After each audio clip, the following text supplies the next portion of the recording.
I'm going to roll a video by Dr. Gabor Mate, a brilliant Canadian physician and psychologist who specializes in addiction. Self-sabotage and addiction are very closely related because most self-sabotaging behaviors are addiction-based and erupt as self-destructive behaviors after the human themselves have undergone enormous amounts of stress and trauma.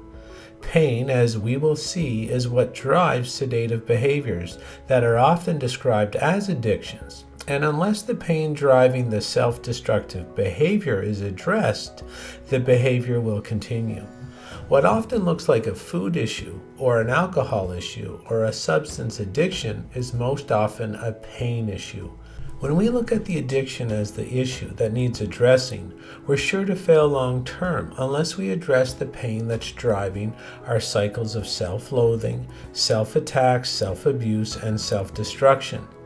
After Dr. Mate's 2-minute video explaining how pain drives our addictions and self-abusive behaviors, I'll offer some easy solutions people can implement immediately so they can console their self-saboteur and calm their hurt inner child who desperately wants to sedate from the past and the pain that the past represents.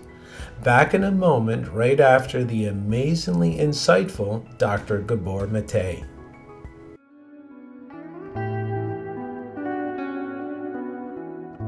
All the substances of abuse, whether they're opiates or cocaine or anything else, they're actually painkillers.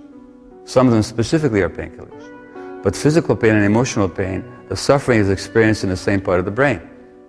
So when people suffer emotional rejection, the same part of the brain will light up as if you stuck them with a knife. The Eckhart Tolle says very nicely that addictions begin with pain and end with pain. So that all the addictions are attempts to soothe the pain. So when I work with addictions, the first question is always not why the addiction, but why the pain. And what you find is emotional loss or trauma. In the case of the severe addicts, as in the downtown East Side here, they were every single one of them traumatized. There's no women walking the streets here who had not been sexually abused, not even by accident. But you know, whether it's a sex addiction or internet or relationship or shopping or work addiction, these are all attempts to get away from distress. Keith Richards, the Rolling Stone guitarist, said, who used to have a severe heroin habit, as you know, he said that all the contortions we go through just not to be ourselves for a few hours. Or why would somebody not want to be themselves? Because they're in too much distress and too much pain. So I don't care what they tell you about genetics or any of that choices or any of that nonsense. It's always about pain. Well, the Tibetan Book of Living and Dying, it's got a wonderful line in it. Whatever you do, don't try and escape from your pain, but be with it. Because the attempt to escape from pain is what creates more pain. And that's the reality with addiction. But the question is, how can people be with their pain? Well, only if they sense some compassion from somebody.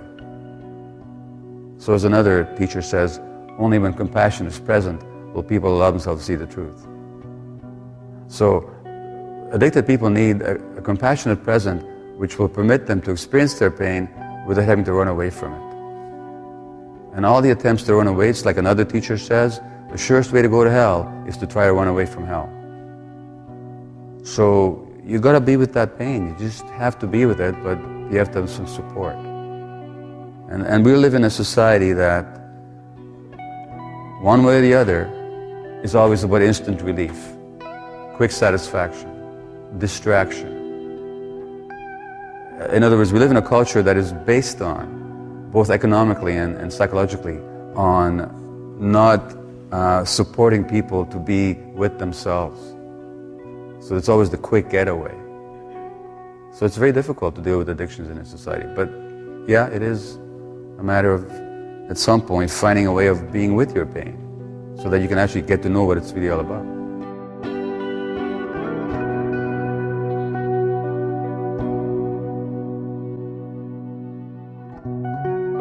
As we can feel from Dr. Mate's short explanation, our inner pain is what drives our self-sabotaging behavior. The cycle is simple.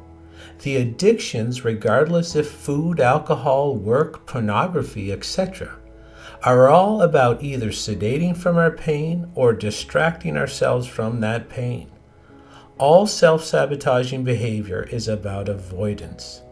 The pain is often pain from our past, most likely pain from childhood. In my personal experience as a coach who counsels people back to health, the patterns are clear. If pain, fear, and trauma were injected into a child, this always occurred when a real adult wasn't present. There may have been an adult present with a driver's license that had the age of an adult printed on it, but that doesn't count. A real adult would never hurt a child or allow harm to come to any child, even if it's not their own. A real adult thinks 5, 10, and 15 years down the road regarding the consequences of their actions. A child doesn't think, period, or simply thinks of nothing but their shallow, self-serving pleasures on a minute-to-minute or hour-to-hour basis.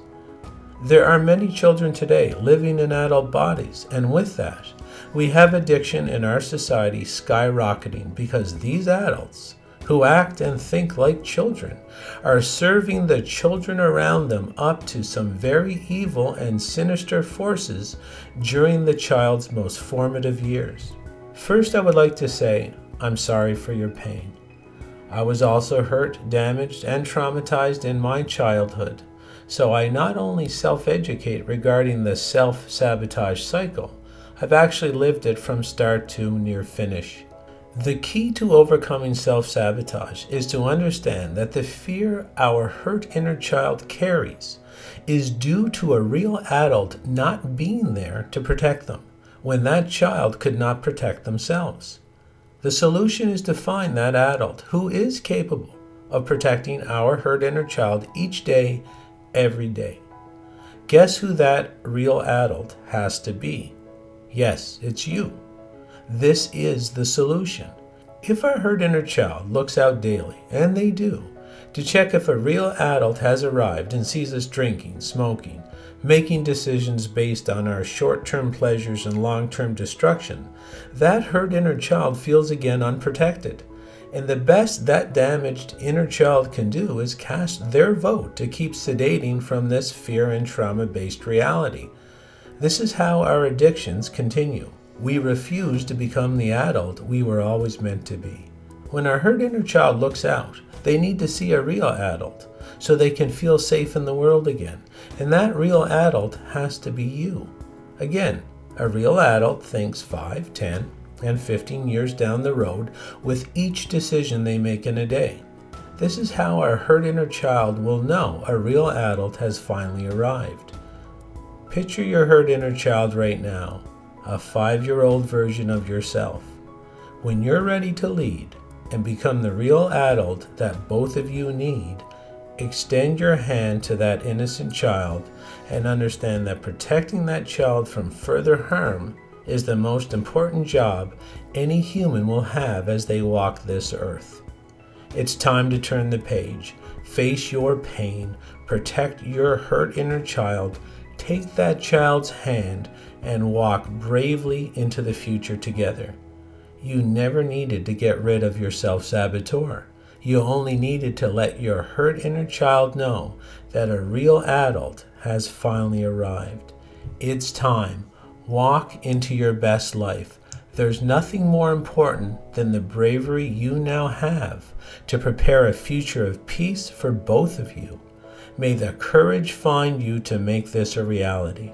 I wish you both healing and security. Thank you for taking the time to help yourself.